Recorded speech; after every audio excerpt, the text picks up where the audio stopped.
free Golden Eagles for War Thunder. Download the app in the description below.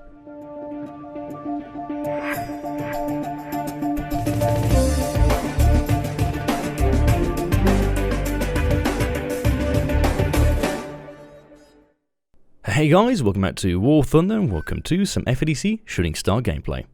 Today we're going to start it off with a story time, because F-80C has a bit of a nostalgic story behind it, especially for myself, and we have to go back a couple of years to start that off. This thing, when it was first introduced, and I really wouldn't remember when, but it was a long time ago, it was one of my first real jets that I started flying. I did unlock, I think, the F-15s first, for some weird reason, then later on went on with a MiG-9 and unlocked the Me-163, but really the fun started with jets for me when I unlocked the F-80. Now back in the day, the matchmaker of the jets at the time, especially here in Korea, looked something like the F-80 got up-tiered and there would be an equal amount of MiG-9s on the enemy team as there were F-80s, which usually looked like 10 Sabres, 2 F-80s against 10 MiG-15 Bisses and 2 MiG-9s. In other words, it was horrible. It was so horrible that the plane was virtually useless to fly. That was with the old, flight model and whatnot. Then changes came and the matchmaker really spread out and the F-80 was starting to fight exclusively MiG-9s. That was the prime time of its performance, and one that lasted for a very long time. Then things started going a little bit worse, not in the sense of the matchmaker, but in the sense of the actual plane itself, because more and more vehicles were starting to be introduced. We saw the P-80 get added and the F-84 get added, and when that started happening, this plane started to be less and less played. That's usually what happens. Is I like the argument that the more vehicles we get in the game, the more balance the matchmaker will get. But at the same time, what tends to happen is the more vehicles get added, the more vehicles person just has to grind through to get to that one vehicle they really want to find. I think players, and I'm speaking from personal experience here, please hear me out, I think we're all preoccupied by trying to get to the very end of the tech tree. So a player going through the American tech tree is going to have his eyes focused on the F-2 Sabre, and the person going through the Germans on the CL-13, maybe the MiG-15 Biz, the person going through the Russians with the MiG-17, the British one on the Hunter. It's a story that really repeats itself in all nations, in all game modes. The focus, instead of being on certain vehicles throughout the matchmaker, tends to just be let's get to the end of the matchmaker. Today I was bored. I was really bored. I didn't know what to make a video on. So I was browsing through the tech tree and trying to find one plane that had something I haven't flown out in a long time. And I saw this thing. You know where I saw it? I saw it in a bracket. In a bracket with the P-80. I think this plane went from being a prime aircraft that everybody flew, that everybody used, that everybody was forced to use because it was the only plane with which you could get to the Sabres. It's now become a very, what's the word? Expendable. These days, if a player wants to go through to the Sabres, he's going to unlock the P-80, he's going to go through the F-84, he's going to unlock the A5, and voila, he is at the F-2 Sabre. In our times, we had to go through both the F-80 and the F-25 Sabre. And these are valid aircraft. Maybe not the F-25. But the F-80C Shooting Star was a skill paver. It was an aircraft that forced you to learn defensive flying. It forced you to learn how to preserve your ammunition, aim well. It was a hard plane to fly, but when you got through it, there was no way to go through the F-80 and get to jets that were at 9.0 with being bad. There was no way to skip through it. The plane forced you to get good. I think that's the easiest way for me to explain it. And as we return back to the topic at hand, the story, the plane then got downtied from its prime time fighting MiG-9s to fighting German top-tier props. D-13s were what was fighting the F-80C for a tremendous period of time. Then, something happened that was the best decision, the most important decision, the perfect decision, and yet nobody liked it. The F-80C got up-tiered to 8.0. And it was as if the floodgates of drama had opened up because everybody was on it. What the hell is going on? The Horton at the time was up-tiered as well. That was a huge amount of drama going around there. Nobody, though, seemed to have asked themselves the question of, not is 8.0 fair for the F-80, but rather, is 8.0 better than 7.0 is for everything?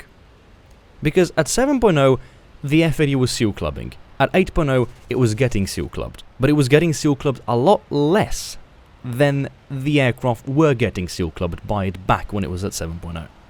But everything pre-mentioned so far has only been the tip of the iceberg. Now we come to the meat of it, the meat of the discussion, which is the decision made 3 months ago where aircraft were reduced in the amount of RP required to research them for a duration of 2 months, and certain aircraft were put into brackets. And that's where everything went heavily south. Because every player from that point on is not going to realize that the F-80C even exists. They're not going to realize that the F-80C is what should be the skill pavement into top tier matches. They're not going to unlock it, they're not going to research it, they're not going to even bother looking at it or even test flying it. They're going to get their P-80, they're going to go straight to the F-84, they're going to jump into the A5 Sabre, they're going to struggle in the A5 Sabre, they're going to unlock the F2 Sabre, and they're going to be, well, average. And the F-80C is forgotten. It's a gem. When I flew this plane out, my expectations yet again were slim to none. Because I knew just how much whining had been happened, because I knew just how, well, struggleful this plane should be. And as I was flying these matches, I was relaxed, I didn't struggle, it was just a leisureful stroll in the park sort of. The plane is a jack of all trades. It doesn't exceed in anything, but it's not bad at anything. It doesn't have any significant disadvantages. The guns are M350 cals, 6 of them. Mount them with stealth shells and you're bound to inflict heavy amounts of damage, specifically to control sections. The plane turns. The plane rolls. The plane has decent top speed. There's nothing that would really render it completely useless. In comparison to the other 8.0 jets, as for example the LA-15 or the Yak-30, both of those suffer with top speeds. They will rip their wings off in a straight line in certain cases. This plane doesn't suffer from that issue. And it is a real shame that it's sort of run forgotten, that it's sort of run to the point where nobody knows that it even exists.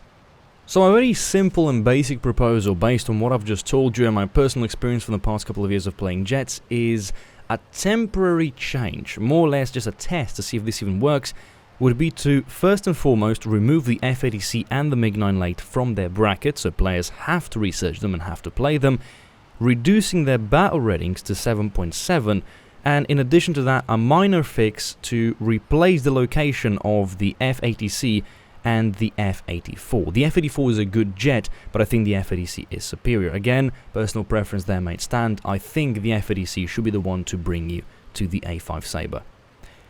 This in its own would bring back, for me, and for I think many others who went and date back then, where the MiG-9 and the F-80C clashed together on Korea as the most balanced matchmaker I've seen so far. To make this fair, this kind of a test or experiment should be performed for about a month or 2, and after the results are known, if of course positive, other aircraft should receive down tiers and subtle up tiers depending on how the balanced matchmaker should work. I've got a lot of my moderators who've been working on this for quite a while. We've got the numbers, we've got the aircraft battle rings that would make it fair for the matchmaker, and this testing, this type of way of doing it, should technically result into players improving their skill sets, at the same time though not having a shock of the matchmaker completely falling apart. This is I think the only way that we could introduce battle rating changes without breaking the matchmaker as it is.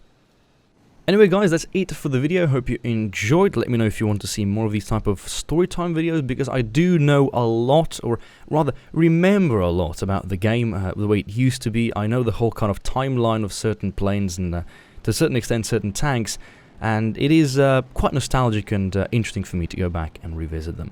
Whatever the case with Jet Combat might be, I may not be quite as intrigued to play it anymore, but I will still occasionally jump into a couple of jet matches. But for the next month, you're probably going to be seeing a lot more tank combat as I'm going and grinding through the top tier, veering into that final goal of having everything spaded. Until next time guys, take care and safe flying.